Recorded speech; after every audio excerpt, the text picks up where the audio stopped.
आज ऋतूच्या स्कूलमध्ये प्रोग्राम होता, त्यासाठी ऋतूचे पप्पा तिला आधी घेऊन गेले. त्यानंतर मी पण स्कूलमध्ये गेले. तिला आर्मीचा ड्रेस भेटला होता स्कूलमध्ये. एवढी छान दिसत होती. त्यानंतर तिचा परफॉर्मन्स पाहिला. काही स्पीच होते, ते स्पीच पण अटेंड केले आणि काही डान्स होते बाकीच्या मुलांचे, ते पण पाहिले. त्यानंतर लगेचच आम्ही ऋतूची जिद होती की बाहेर जाऊया म्हणून बाहेर निघालो होतो. आम्ही आलो होतो संभाजी महाराजांकडे. त्या निमित्तानं आम्ही बाहेर आलो आहे आणि इथं आलो आहे संभाजी महाराजांच्या इथं बसली. आता ऋतू मस्त खेळते, मी दाखवते. ही आहे ऋतू आणि मस्त अशी तर एन्जॉय करते ऋतू. से हाय ऋतू. हाय. नो. इतकं फ्रेश वातावरण आहे, नाही तर थंडी पण वाजते, थंड हवा आहे, फ्रेश वाटते एकदम. हाय ऋतू.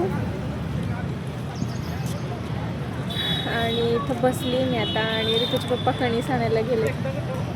गरम गरम कणीस खाणार आहे आम्ही. आणि आज इकडे ना कशाचं तरी लॉन्चिंग आहे. ऋतूचे पप्पा आले,